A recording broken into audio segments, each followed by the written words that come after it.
The Nerdcast Empire is on the air. We are back for another week of Music Weekly here on the Nerdcast Empire. I am Matt here in the studio. Great to have you along with us. We are past half a year now. We are turning the corner, headed toward a full year of Music Weekly, as this is episode number 27, episode 89 overall of the Nerdcast Empire. Great to have you along with us, whether you're catching us live on Twitch or you're catching us on one of our many VOD sources. We appreciate you checking in with us for another episode of Music Weekly. Joining me in the studio, as always, the guy who puts all this stuff together each and every week. It's Mike. How's it going?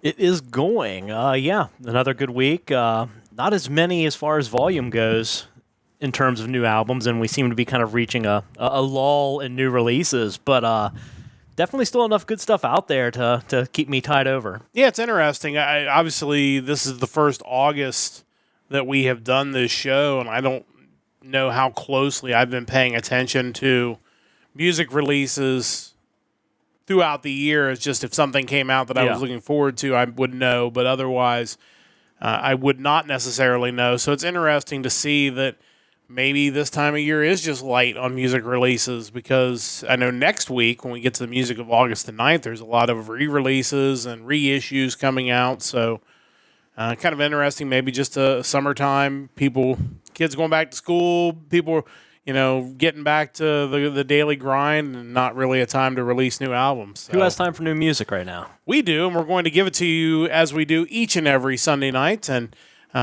just a quick reminder before we get too deep into the program, I mentioned each and every Sunday night, we do have some schedule changes coming up the next couple of weeks because of various things going on. I'm getting into my broadcasting season. We also have a trip to an anime convention in a couple weeks. So if you do follow along with Music Weekly, next week's Music Weekly will happen on Saturday at 7 p.m. Eastern Time. That's August the 24th, so make sure you mark your calendar.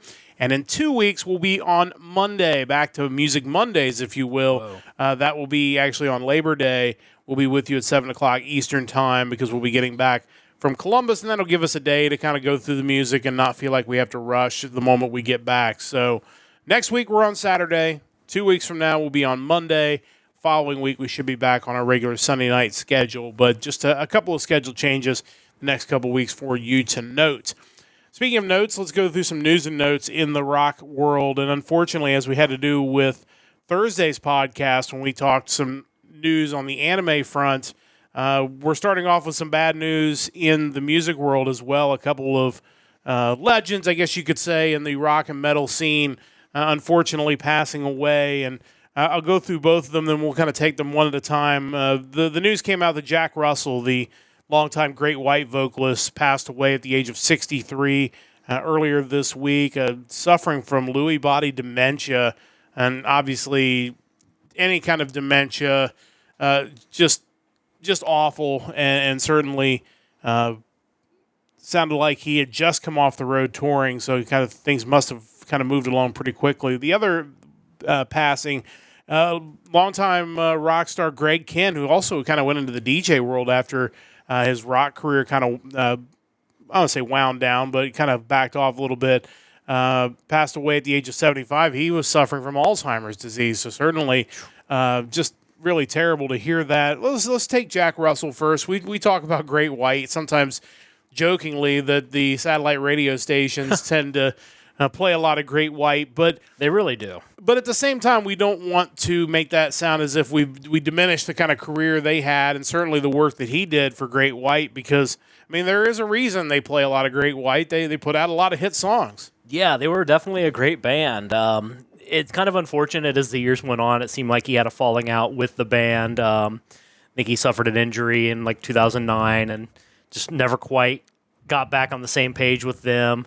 Ended up with his own version of Great White that released an album. And even this past just January, I think it was, he collaborated with Tracy Guns on an album called Medusa, which I seem to remember being pretty decent, which certainly not surprising. Both very talented guys. I think back to one of the earlier concert memories I have, and that was in the late 90s, seeing Poison, Rat, LA Guns, and Great White. I mean, that was just... I was there for that one. When Poison was doing kind of their big hair metal 4-band summer tours, and really great show, and just kind of unfortunate that here we are Jack Russell passing away at 63. Yeah, that's probably my first rock concert I remember, and certainly first metal concert of any kind. And it was a heck of a show, and certainly got me even more into that genre of music. And it was a great show. Chris joining us from Parts Unknown in the chat tonight, and the other passing, Greg Ken, and again, you think of a guy who kind of took advantage of the early 80s, MTV push and everything that kind of went with that. A couple of huge songs. To me, the breakup song is just about the perfect Great pop song. rock song. Oh, man. Like a song that it's good that it wasn't his only hit, because it would be a shame if that kind of defined his career, just having one hit. But that was such a great song, real well written. And then Our Love's in Jeopardy. Jeopardy is the name of the song. Which may be more famously known for Weird Al's cover, I Lost on Jeopardy, which Greg Kent appeared in the video at the end, riding away in his car with the loser license plate. So a guy who clearly appreciated the parody and certainly made the most of it. But longtime DJ in the, I believe, San Francisco area, after he wasn't touring quite as much, but another guy who was huge in the classic rock scene of the early and mid 80s, and it's just a shame. Again, Alzheimer's is just a terrible way to go. Yeah, the article refers to him as an icon, and I think that's totally reasonable. I didn't realize just how interesting the guy was outside of being an 80s rock star, so to speak. He published 6 novels, a bunch of short stories, and also bred praying mantises.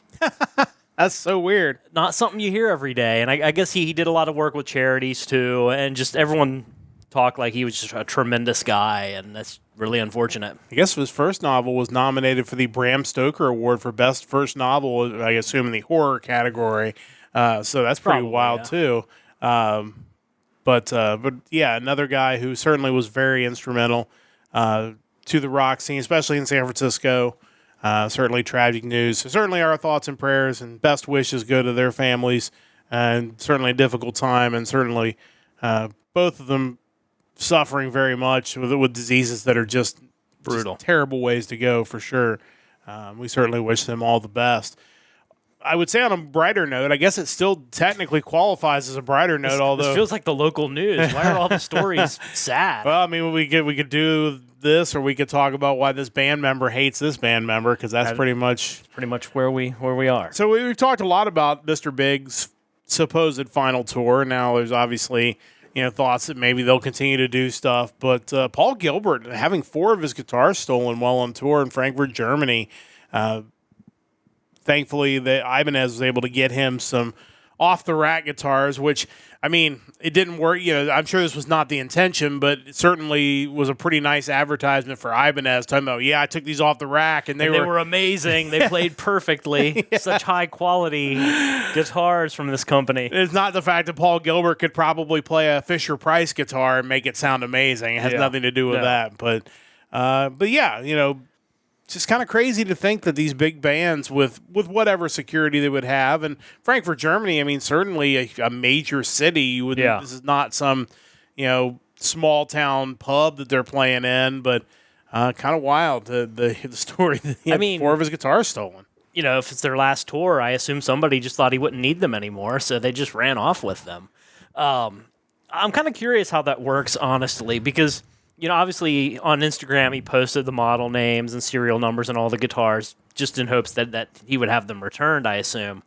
But how does that work if you're going to sell them used? I mean, is there some way that they fake the serial numbers so they don't match? And then if that's the case, what kind of value are you talking? Because part of what makes those valuable is that they're Paul Gilbert's guitars. Right. So, I mean, I'm sure they're super high-end players, custom, probably several $1,000s just on the street, but I think you're leaving a lot of value on the table with the fact they're stolen from Paul Gilbert. Yeah, I don't know how you advertise that on Craigslist. Like, hey, I've got 4 Paul Gilbert guitars not stolen that I'd like to sell, just coincidentally. And it's probably a good thing I don't understand how guitar theft and reselling works, but it just makes me wonder. Yeah, absolutely. And I imagine that's how they'll eventually catch whoever did this, is they will be dumb, because most criminals are, and will try to sell these somewhere far too close to Frankfurt, Germany, and police will end up getting them. Hopefully he gets his guitars back, but Certainly a little bump in the road during the Mr. Big final tour. So let's end on some more positive news. A couple of bands, one band kind of getting something started, and another band releasing a new album, which I've already listened to the first track from, and it's amazing. But let's start with former members of Amon Amarth joining forces with a new band called Thimble Winter. This includes a drummer, a guitarist, and a former drummer who's going to lead guitar, which is interesting. It's an interesting story because kind of sounds like there was a falling out in Amon Amarth. These guys just were let go at some point, and now they're getting back together to do something cool here. Yeah, I haven't really followed their personnel, but I think at least one of the guys, he's been out of the band since like 2015 or 2016. But yeah, kind of interesting.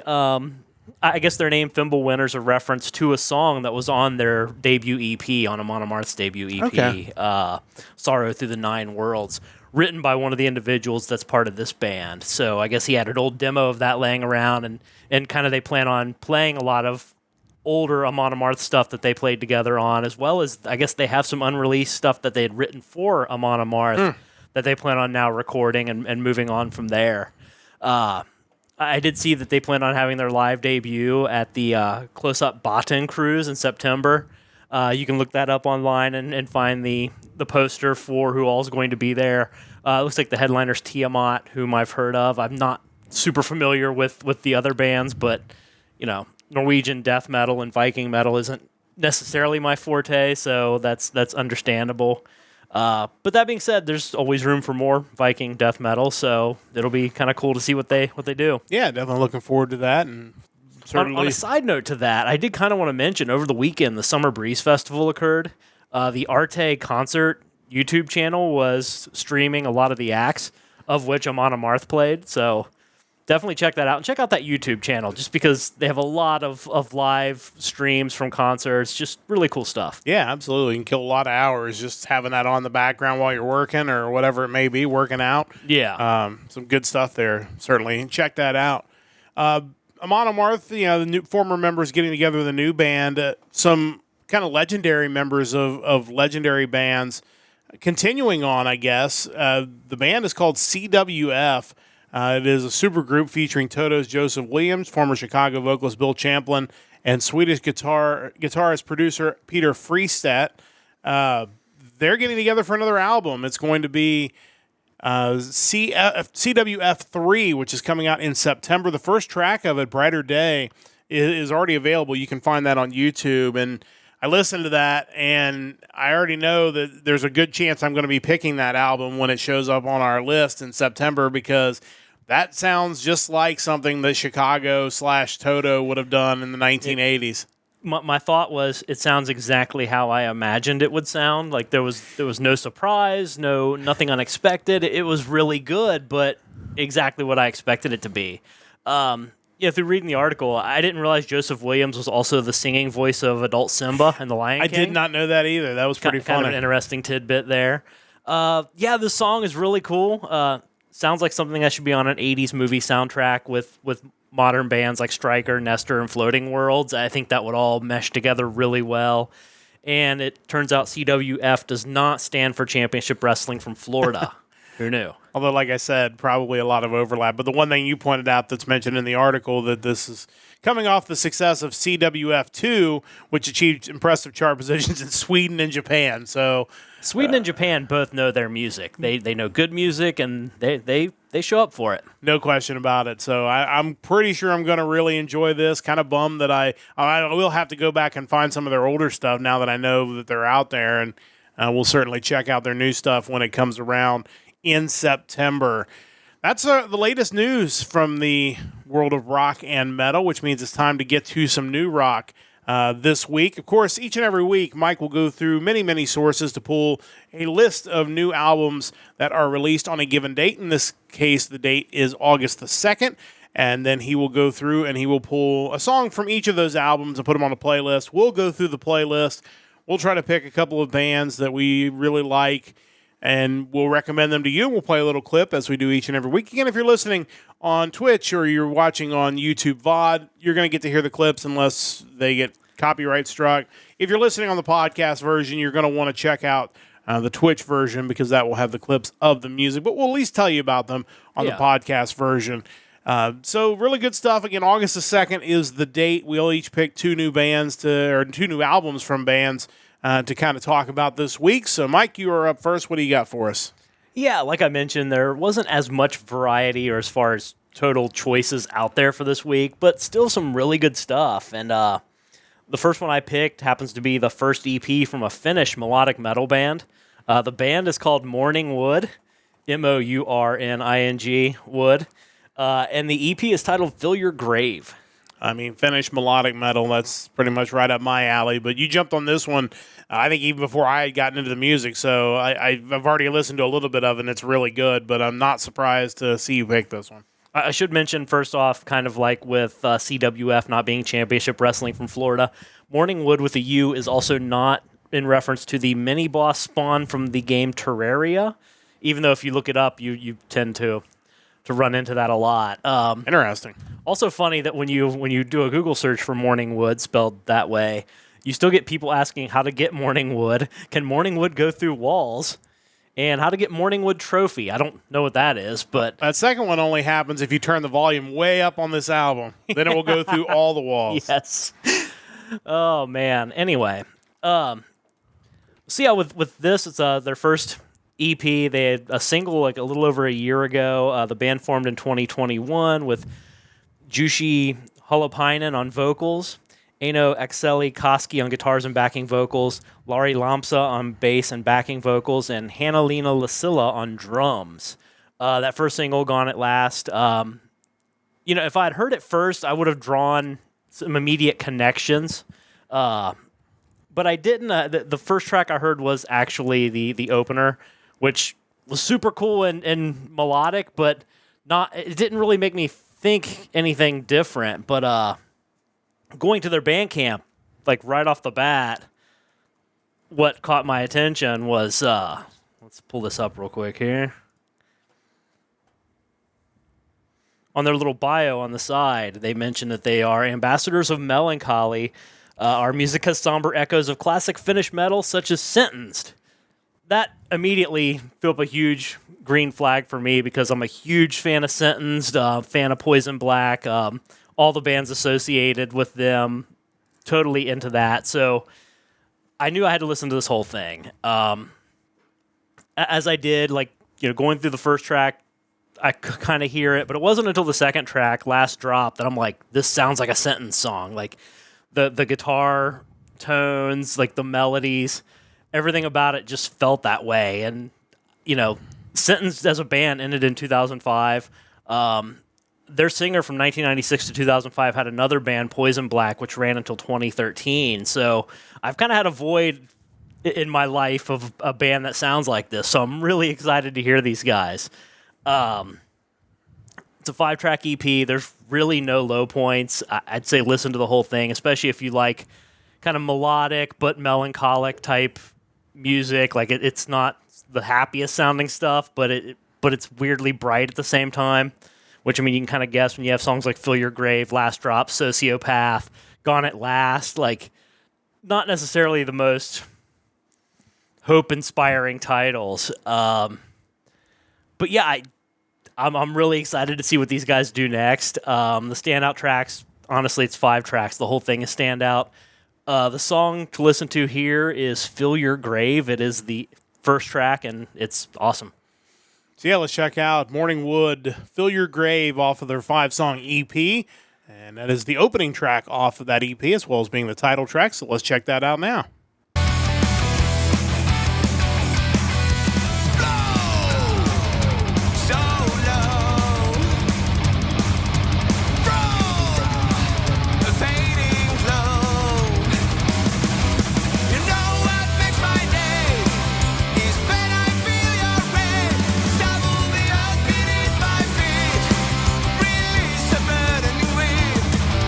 I know what could have been if all that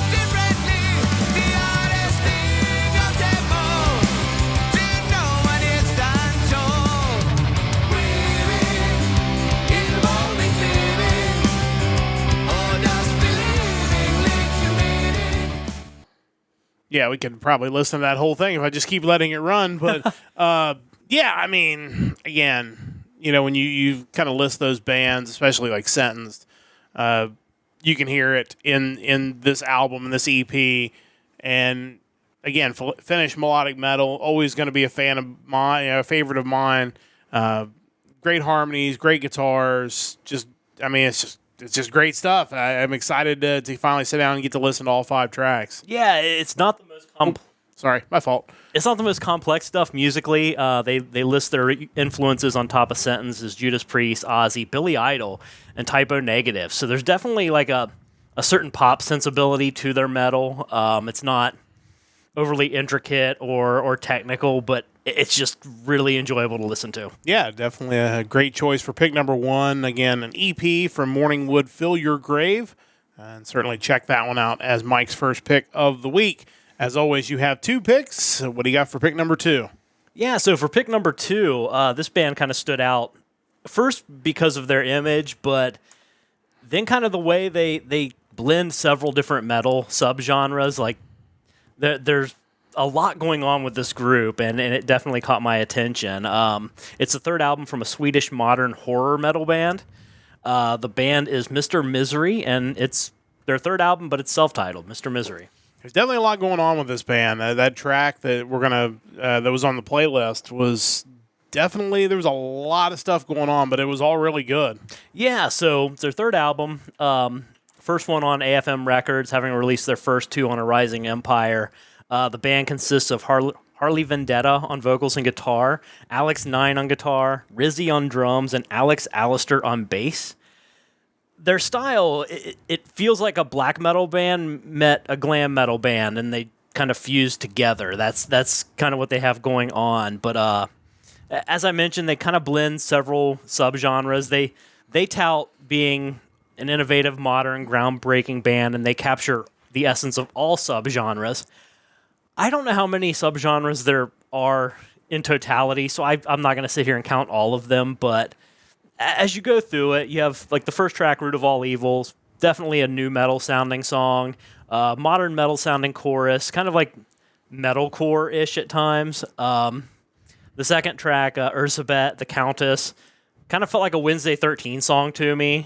Definitely like horror rock vibes there. Eye of the Storm made me think of Bullet for My Valentine. Sounds really metalcore, which is kind of funny because Bullet for My Valentine actually has a song called Eye of the Storm, not the same song. That also led me down this rabbit hole where I eventually found out that Bullet for My Valentine covered one of the best soundtrack songs ever, No Easy Way Out from Rocky IV. I have the album that's on, but unfortunately that was only the Japanese release, so mine does not have that bonus track. That is a bummer. Yeah. Moving on, songs like Crooked Man has this really over-the-top theatrical sound, almost like if epic horror metal was a thing, this is what that would be.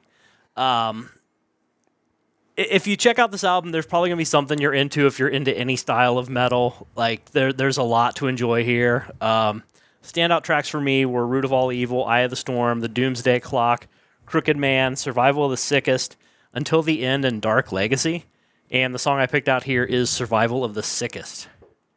We're going to check that out now. Again, this is the self-titled album from Mr. Misery. This is track number 7, Survival of the Sickest. Let's check that out now.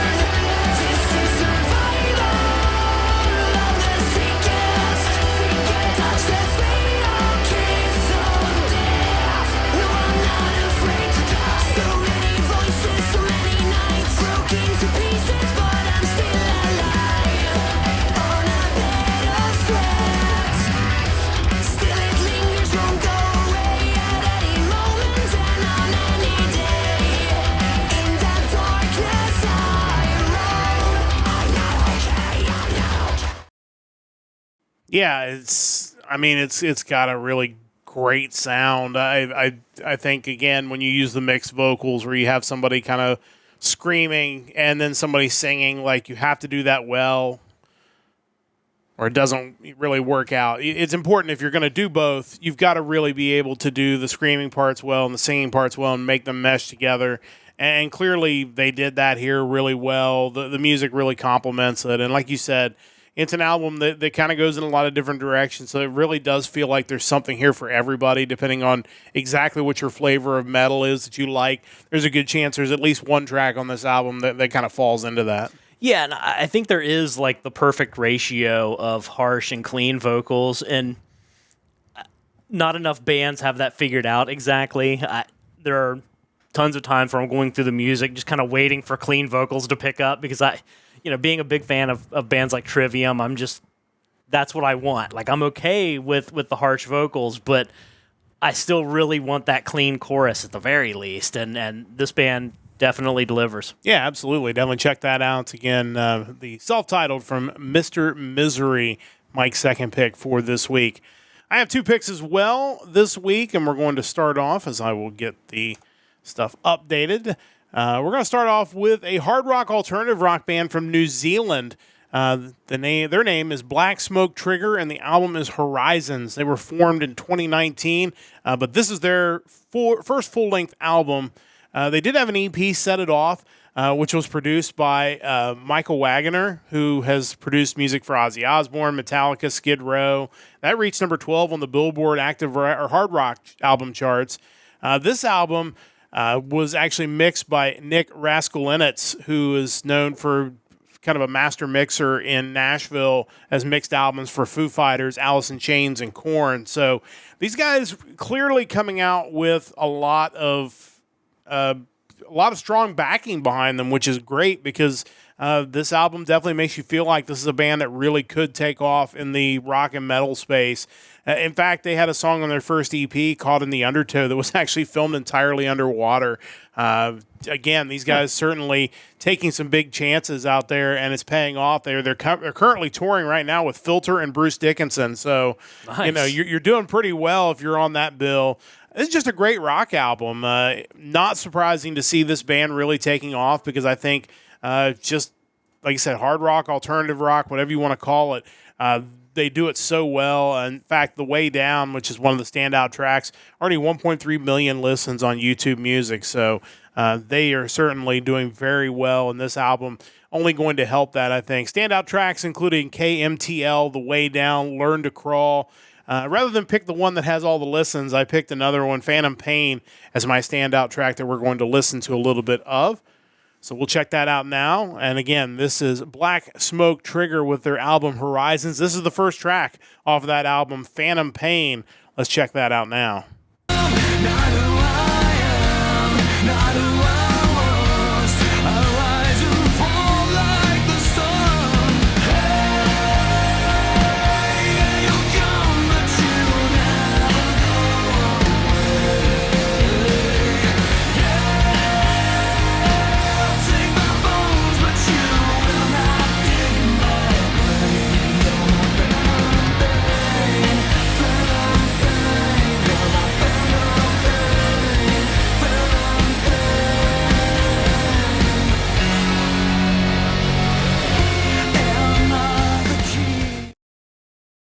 It feels like a song that would have been on like an earlier version of NHL hockey, like in the mid 2000s. But again, I feel like they've kind of taken a style that's maybe a little bit more early 2000s, mid 2000s, and has been able to modernize it to some degree with this album. But I really enjoyed the whole thing. I've listened to it a couple times already. Great stuff from Black Smoke Trigger. Your thoughts, Mike? First up, this is the first band from New Zealand that we've included in our picks. Didn't even realize that. There we are. We've added a new locale. I'm not surprised when you start mentioning some of the names that were involved on the production side of this album, because it just sounds amazing. Like, yeah, it's just when you're looking through a list of music that's kind of all across the board, where you have major productions or just simple one-man projects that end up on Bandcamp, you can tell a difference, and this just feels so professional. But yeah, really good stuff. I definitely want to listen to more of this. I got most of the way through the album, but it's one of those things where it's hard to subgenre it. It's just hard rock. Yeah, it is. And I think we need more modern interpretations of just hard rock that isn't trying to be 8 other things. It sounds great. I don't know what else to say. Yeah, really excited to see this band continue to kind of climb up the ladder. And great that they've already had some success on the charts and clearly have the backing of some big names. I think they're going to continue to do very well. So check that out, Black Smoke Trigger and their first full-length album. One other band this week for me, and this, I picked something that was, hard rock. We're going to shift gears and go more classic rock, prog rock here. Guitar virtuoso Marcus Nand coming out with a new album called The Traveler. That was released on August the 2nd. Born in the UK, grew up and raised in Spain, and because of that, he is best known for his work with a flamenco guitar, which is wild. When you see his videos, this dude, when they say virtuoso, this dude clearly is a virtuoso. He's worked with so many people we've talked about on this podcast, guys like Jeff Scott Soto and Neil Schon, and the list goes on and on. We could all day kind of going through his Wikipedia page. But this album has some guest appearances by former bandmates, including Mike Tramp, who was White Lion's singer, also Carmine Rojas, who was David Bowie's bassist, also had a guest appearance by Steve Stevens, who was Billy Idol's guitarist. Just feels like a great cross between classic rock and progressive rock, not too much of one or the other. To me, there were some songs that gave me like Tom Petty vibes when he was kind of in his real classic rock phase of the 80s. And there are some instrumentals on this. Not surprising when you're talking about a virtuoso that are just mind-blowing. It's an album you're definitely going to want to listen to beginning to end. Standout tracks, The Traveler, Make a Little Time, a little bit slower, but I love the harmonies in that song. Destined to Fly, and the song we're going to listen to, Long Way Down.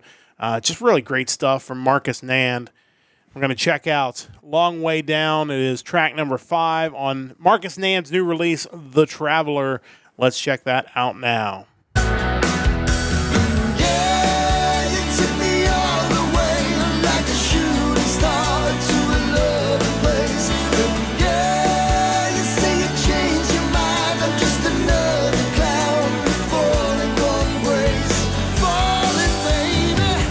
It's a long way down, a long way down. If you put your faith in love, it's a long way down. Yeah. But yeah, it's just, I mean, the best way I can describe this, you mentioned that last album being just great hard rock. This just feels like a great classic rock album. It's like I said, you see his musicianship, you hear the influences from all the bands he's been in and people he's worked with, but it was just really good stuff. Your thoughts on Marcus Nand? It's always wild when you have like a virtuoso guitarist who can also just write good songs, because I think the tendency sometimes is to just see how many notes you can play in such a short period of time. But the songs on this album are amazing. Like clearly they were written with the intent of writing good music, like not impressing people necessarily, not the entire time, but just good rock music. We need more of that, and that needs to be promoted heavier than it is. Like for years, I would assume that music like this just wasn't being made anymore. Yeah. So, in kind of a recurring theme doing this podcast, is we keep uncovering new acts that are playing this kind of music that just isn't getting any play elsewhere, but it still exists, and this guy's phenomenal. I thought Greg Ken was right. They don't write them like that anymore. He was wrong. You just don't hear them like that anymore. You just don't. But thankfully on this podcast, we do get to hear them like that. So definitely check out Marcus Nand and The Traveler, new release from the guitar virtuoso. So that wraps up the new music for this week. If you're listening on the podcast version of this, we are going to be stepping aside for a break. When we come back, we will head into the vault. Mike and I will each give you a classic album you need to check out. We'll do that on the other side of this time out here on the Nerdcast Empire. Back on the Nerdcast Empire, Music Weekly rolling on. Don't forget to check out our website, nerdcastempire.com. Of course, we have a store there. You can listen to previous episodes of the Nerdcast Empire, all 88 of them, as we are on to episode 89 of the Nerdcast Empire this week. Talk about the upcoming schedule. We'll be back with you on Thursday for Anime Thursday, 7 o'clock Eastern Time.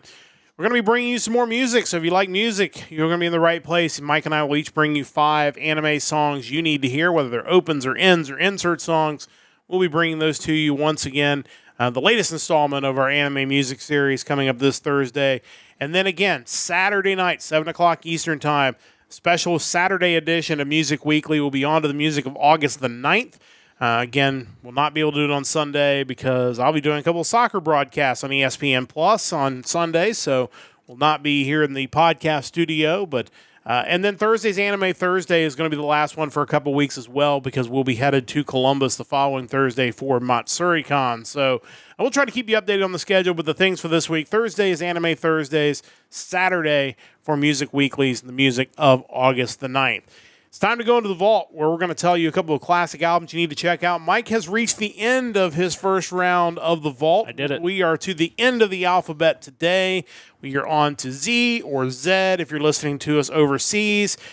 This is the end of the road for this run of the vault. So which band is going to wrap up this trip through the alphabet?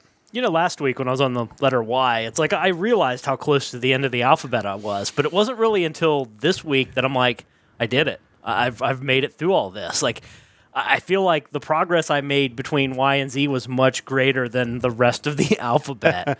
It's been a trip, and to be honest, the letter Z didn't have a whole lot of choices. I could have picked the Rob Zombie album, but I did not. What I ended up going with, I actually listened to it on the way to and from a tennis match this past week again. It's been a while since I've listened to this album from front to back, and the nostalgia that hit me and the amount that I enjoyed this album was really pretty amazing. So that being said, my letter Z album through this trip through the alphabet is the 2003 album from the band Zebrahead. It is MFZB. Well, we'll certainly save the long-form name of that for Wikipedia. You're welcome to look that up. But you can probably guess. Yeah, it's... the Zebrahead. Z stands for Zebrahead, but not a surprise for an edgy title from a punk rock band as they are classified. I'm not real familiar with a lot of Zebrahead, so I don't know how much I've listened to this album, but tell us about it. Yeah, honestly, they weren't a band that I'd followed from the beginning. They started back in 1996. They didn't show up on my radar until this album. It takes me back to 2003, 2004, Blockbuster, being influenced by friends of mine's music tastes, and this was definitely no exception. And I didn't really follow this band after this album. This was kind of a one-shot deal for me. I should probably check them out because, according to their Wikipedia, this album kind of marked a shift in their direction where they kind of backed away from more of like hip-hop funk sound to more of a punk rock, which they still have the rap rock thing going on, but I guess in prior works it was more pronounced. I think this had about the perfect blend. You have the two vocalists, Ali Tabatabae and Justin Moriello. Both play off each other really well, creates this really catchy sound. In a way, looking back on it now, it kind of feels like the really rocking parts of Linkin Park without the stuff you could do without. That's kind of what their sound is like to me. The songs Falling Apart and Alone were featured on WWE SmackDown vs. Raw and WWE Day of Reckoning, which was the GameCube game. It's everything you want. It's that early to mid 2000s like pop punk new metal dual vocal heavy rock. It's just really good stuff. Standout tracks are Rescue Me, Over the Edge, Hello Tomorrow, The Setup, Alone, Falling Apart, Runaway, and Dear You, Far Away. I don't know if you go back and listen to it now and you didn't listen to it back in 2003, if it would have the same impact on you. But it's definitely one of those albums that it takes you back to 20 years ago, and I think that's awesome. What's interesting to me is how many more this band is technically, according to Wikipedia, still active. And evidently they're pretty big in Japan. I've seen there were several instances where Man with a Mission collaborated with them. Oh wow! So there's some sort of connection there, which is really cool. But they're a band that I should probably look back into to see what else is out there because man, I really enjoyed this album. Yeah, they in fact just released something back in 2023, which was a follow-up EP, which was 3-2. It looks like. Yeah, I'm not sure what that's about, to be honest. But yeah, they've continued to steadily release albums every couple of years, really, since this came out. And this was their fourth album, with 2 coming out their first year in 1998, their self-titled debut, and then Waste of Mind. But still around, still looking at their band. There's not as many band members as I would have anticipated for a band that's been around that long. And yeah, I guess Moriello left the band not too long after this album. I think maybe after the follow-up to this. But everything from Wikipedia kind of suggested that they didn't abandon the sound that they had here, and it was just kind of their go-forward thing. So I should probably look more into them. yeah, probably so. That's really cool. And like I said, not exactly a band that I'm real familiar with, but definitely some people out there, I'm sure, listening to this podcast that will definitely want to check these guys out. So Zebrahead, MFZB, Mike's pick from the vault, and the end of the alphabet, number 26, Boom. on your trip through the vault. I'm still going through the years, and we are into the 90s now. In fact, it is 1991, and of course, every year that goes by, we get a bigger and more robust list of albums that I could pick, and we're going to go through those first, and then I'll tell you what I picked, and then Mike will certainly tell you what I probably left out of this list, because it's almost impossible, because I put these on the Discord, and like Mike said, it's almost impossible to narrow this down to one album, because no matter what kind of music you're into from the rock genre, and even non-rock, because obviously there's a lot of big pop albums, as we'll talk about in 1991, you can't really go wrong. But let's go through some of the, I guess, runners-up. Alice Cooper's Hey Stupid came out in 1991, which, of course, I know best from Feed My Frankenstein, which, of course, showed up in Wayne's World, which is, I don't want to say it was my first exposure to Alice Cooper, but probably my longest exposure to Alice Cooper up to that point, and certainly have gotten more into him since then. Use Your Illusions 1 and 2 came out, Guns N' Roses, in 1991. I think Use Your Illusion 2 was probably a little favored over 1, including Civil War, Knocking on Heaven's Door. You could probably make an entire episode just debating which of the 2 Use Your Illusions are better. It's tough because, I mean, the first one had Live and Let Cry, or Live and Let Die, Don't Cry, November Rain, which, again, November Rain was overplayed. Maybe finally it's kind of come back around where it's like I could probably listen to it again. And obviously 2, I hadn't even gotten to like You Could Be Mine. Classic. So yeah, both great albums. You're not going to go wrong picking either one. I think the thing about why I would probably pick 1 over 2 is really more about the songs that weren't the hits. I can see that. I enjoy Use Your Illusion 1 pretty much from front to back. There's nothing there I would skip. 2 to me, just it was still really good, but I don't think it holds up as strong from top to bottom as 1 does. But that's another topic. Yeah. Other albums from 1991. Again, we've talked a lot about Nirvana and maybe how they're a little overrated. Certainly compared to like Foo Fighters, who came after them, but. Having said that, Nevermind did come out in 1991, and certainly it was huge, there's no question about it. Maybe one of the seminal albums in what became the grunge movement. Smells Like Teen Spirit, Come As You Are, Lithium. It's a great album. Is it? Like I said, it's not my favorite album, but I mean there are some classic tracks on there. 10 by Pearl Jam kind of falls into that same category. Pearl Jam's a band that was always kind of hit and miss for me, probably because they were overplayed on the radio. But again, Even Flow, Alive, Black, Jeremy, Oceans. I mean, it's a good album. Pearl Jam, again, little hit and miss. They always seem like a band that everyone told you were supposed to like, whether you did or not. Yeah, I think that's probably them fair. And U2, I kind of put in that same compartment for whatever reason. They will always be a little ahead of U2 because they never forced an album onto my iPod against my will. So that's very true. U2 will always be hated for that. Red Hot Chili Peppers, who recently played the closing ceremonies of the Olympics, came out with Blood Sugar Sex Magic in 1991, which had some of their big early hits like Give It Away and Under the Bridge. It's certainly one, if you're a fan of theirs, I'm certainly own it, but a very solid album. REM's Out of Time. Again, REM's another band that can hit and miss with me sometimes, depending on what it is. But this had Losing My Religion, Shiny Happy People. Solid album for sure. Temple of the Dog. Temple of the Dog had their album released in 1991.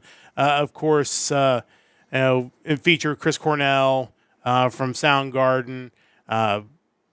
It obviously had Pearl Jam as well, influences. It's Hunger Strike's just a great song. Say Hello to Heaven. Kind of wish there would have been more Temple of the Dog, but didn't really continue on. We'll get to that one in a minute. Genesis We Can't Dance, 1991. Really good Genesis album. No Son of Mine. I Can't Dance. Hold On My Heart. For kind of when, they maybe weren't getting as many hits there. There's some really big ones that came out on that album. Mr. Big comes up again. Lean Into It. And maybe not their best known album, but there's some really good songs on this album, including one of my favorite Mr. Big songs, Green Tinted 60s Mind, is on this album. Alive and Kickin', Just Take My Heart, To Be With You. Great. Doesn't get much bigger than that for them. Yeah. Really great album. We talked a little bit about their first album, but this is a really great album. Definitely worth checking out. Pink Bubbles Go Ape came out in 1991 from Halloween. Of course, we've talked a lot about Halloween, especially early Halloween. Definitely worth checking that out if you're a fan of Halloween or this podcast in general. The singles off that album included Kids of the Century and Number One. Halloween's awesome. Definitely. Back on the Streets, great song. Mankind, Heavy Metal Hamsters. I mean, come on. Yeah, it's The Chance and Your Turn, both amazing tracks. So yeah, definitely check that out. Skid Row, Slave to the Grind came out in 1991. Great stuff on here too. Monkey Business, Slave to the Grind, Wasted Time, which is a great song. Definitely worth checking out. If we're condemning Skid Row to always being considered a hair metal band, to me, this is the heaviest hair metal album that was ever released. It's too heavy to be confined by those standards. Like, you can't listen to it next to Poison and think they're playing the same kind of music. Great album. Just great album. I mean, even the Wikipedia page says it's basically the band's move to title track verging on speed metal. So definitely trying to break free of that stigma. Shotgun Messiah. Classic. Second coming out. Great stuff on this album. One of my favorite, well, probably my favorite Shotgun Messiah song, Heartbreak Boulevard, on this album.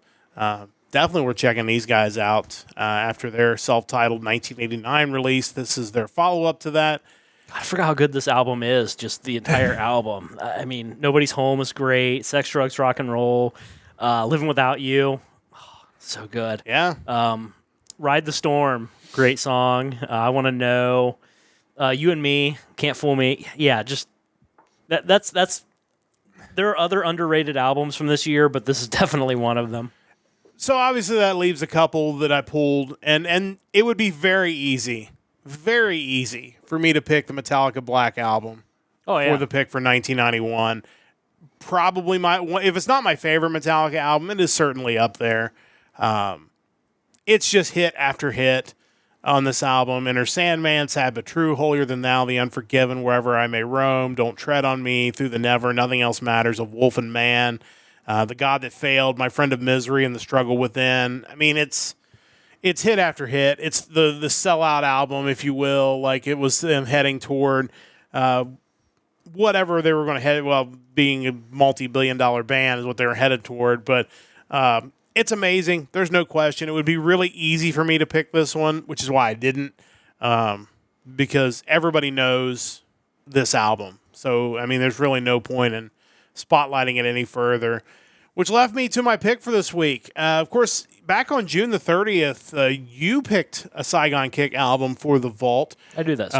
Or June the 30th. I don't say July. June the 30th. And you picked The Lizard, which is also a great album.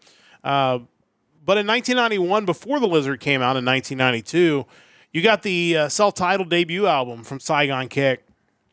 This is such a great album, including some of my all-time favorite songs of all time from any band on this album. Listen to it again today for the first time in a while. It's so good. There are obviously hits off of this, songs like What You Say, Susie. Love of God is one of my all-time favorite songs. I love that song. Coming Home, My Life, Come Take Me Now. It's just a great song about somebody who's clearly struggling and is just ready to be done with it. And, I think everybody at some point has had those moments in their life, and that song really hits close to home. There are some more punk-like tracks on here that are maybe not my favorite tracks, but as far as like the songs I really, really like. I know the critics maybe didn't necessarily love this album, which is a little disappointing because I think, especially all these years later, I think it even stands up even more so.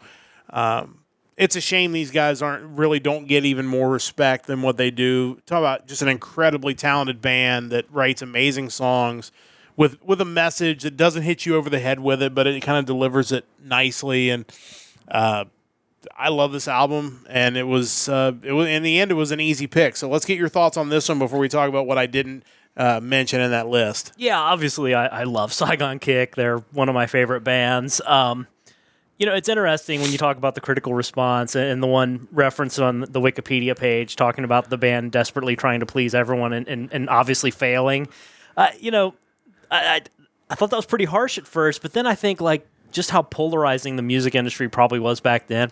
Probably still is, but definitely was then, where if you weren't definitively one thing, you were selling out to some degree. And especially at this point in 1991, where you look at the albums that came out this year, and you have, Pearl Jam's 10, you have Nevermind, and meanwhile you have hair bands releasing greatest hits albums. Yeah. So clearly someone somewhere knew that the tide was turning. So then this album from Saigon Kick comes out, and it almost feels like a fence-sitting album. Yeah. And I don't mean that in a bad way, because I'm all for an album that has some musical diversity and tries to please multiple people. But as you go through the tracks, you can kind of break down what little bin each song should kind of fit in. You have the really heavy stuff like New World, Coming Home, Month of Sundays. You have the majority of the album, which I think is more just rock or alternative. Yeah. Like What You Say, Susie, Colors, Love of God, Down by the Ocean, Acid Rain, Come Take Me Now, I See You, Hey, Hey, Hey. Those aren't hair metal songs. Right. They're not thrash songs. They're not, they're just a different brand of rock. Yeah. You'd mentioned kind of the punk influence on there, and you have songs like What Do You Do and Ugly, which feel kind of more like punk songs. And then, because every Saigon Kick song has it, you have the weird song, and that's My Life, which is a tremendous song, but you think of it from this album, and you think on The Lizard, a song like Chanel, where they're just oddball songs. They're good, but they don't really fit anywhere. There's no way that your typical hair metal dude or your metal dude or your person who's big into Nirvana at this point or Pearl Jam, they're not going to listen to this and be like, I love this album. Because there's going to be something on there that even in 1991 would likely trigger that person. Like, how dare you write a song that sounds like this? It kind of feels like these guys were progressive at a time where progressive music wasn't popular, where they were kind of defiant, and in kind of a similar way that Rush was in the late 70s, early 80s. We're like, this is what we're going to do. If you don't like it, we don't really care, because this is what we want to produce. And they did it with their debut album, which is kind of even more gutsy. It's like they were weird, but not weird enough. Yeah. Like they weren't Primus. Yes, Like, yes. They were diverse, but in a way that still felt like they were writing commercial music. Yeah. Which isn't a bad thing either. I love this album, but it's like you don't even get credit for being weird because you're just not there all the way. Yeah, you're still having hits. Like, Yeah. and they had a bunch of them off of this album, and it is a great album. I think it's definitely worth checking out. If you're a fan of this podcast, I think you're going to like this album, so definitely check it out. It's definitely on the list of must listen to understand certainly my taste in music. If not just good music in general. Yeah, again, I think just based on the stuff we recommend that's new, I think this lines up with a lot of that. Yeah. So what else did I miss from 1991 before we wrap up this week's podcast? Well, I think it's worth mentioning that David Lee Roth had his A Little Ain't Enough album in 1991. Yep. Probably more notable because that's the album that Jason Becker played on around the time that he was first diagnosed with ALS and still out there making music all these years later. It's amazing. Yeah. Roxette Joyride came out. Rod Stewart's Vagabond Heart. I mentioned Shotgun Messiah as being an underrated album. There's another one that evidently so underrated, they mentioned it on the Wikipedia page for 1991 music, but it's not a link. Like, there's no actual page for the album itself. And it's an album by the band Tough. The album is What Comes Around Goes Around. This is the band fronted by Stevie Rochelle. He kind of got a little bit of notoriety in the early 2000s because he did a spoof of American Badass. Only it was American Hair Band. Oh, I think I do remember that now that you say that. Which was an entertaining song for sure, but this album, What Comes Around Goes Around, really solid stuff. Just a lot of really catchy 1991 hair metal tracks. All New Generation, So Many Seasons, Forever Yours, Good Guys Wear Black. It's not one you ever hear about. It's kind of like Shotgun Messiah in that regard, but both those are really, really good albums. Yeah, no question about it. A lot of great stuff. From Also, Ugly Kid Joe, As Ugly as They Want to Be, came out. So if you want to go even further down the the pop metal underrated bands rabbit hole, you have that as well. Yeah, a lot of great stuff. And again, every year that I look these up, there's just more and more stuff. And that doesn't even count a lot of the pop and country stuff. Because as I mentioned, last week with Garth Brooks, it's like there was just a lot of mega albums coming out in the late. Self-titled Trisha Yearwood album came out in 1991. There you go. I'm sure that was great as well. So a lot of great stuff, and we certainly try to bring you a little bit of it each and every week. It's interesting to me because obviously we're still in these years where I was a pretty young kid. So from a historical perspective, this is really cool because you don't often think about the parallels in different styles of music of when things came out. It's like, I know there was a point in time where hair metal fell out of favor, but it's like I don't really think about what all albums were big at that point in time, kind of right as the crash was happening. So it's just really cool to look back and kind of draw those comparisons. Yeah, no question about it. So we'll continue on with that next week as we'll move on to 1992. And you'll have something new for the Vault next week, unless you're going to invent new letters of the alphabet. I'm really thinking of what the next gimmick's going to be. I don't have the letter X is we finished the letter X. There's very few options for Y and Z. I don't know. There's going to be a new gimmick, I think. I just don't know what it is yet. Well, you're going to have to tune in next Saturday. Remember, Saturday. I'll try to find out whatever that gimmick's going to be. Or he may just pick some other great classic albums, because that's certainly out there. And with his collection, there's no shortage of classic albums to talk about here on the Nerdcast Empire. That is going to wrap things up for another edition of the Nerdcast Empire Music Weekly. Big thanks to everyone for joining us once again. Another great week of music from August the 2nd. We'll be back with you again on Saturday night for another episode of Music Weekly with the music of August the 9th, 7 o'clock Eastern Time. Special one day early next week. And, of course, Thursday night we'll be back for another episode of Anime Thursdays. We'll be talking music there as well, so we hope you join us for that coming up on Thursday night. Big thanks to Stove Lake Media for their continued support of the podcast. Big thanks to Mike for putting all this together each and every week, which we didn't paste the link of the playlist in there. So as I'm doing this outro, we'll paste that in there real quick. And we'll do that real quick so you have that in the chat. And, of course, it'll show up in the YouTube video a little bit earlier on when I mention it. So make sure you check out all these songs from all the albums from August the 2nd. That's going to wrap things up. We'll be back with you again on Thursday night for another episode of the Nerdcast Empire. Until then, join the Empire, the Nerdcast Empire.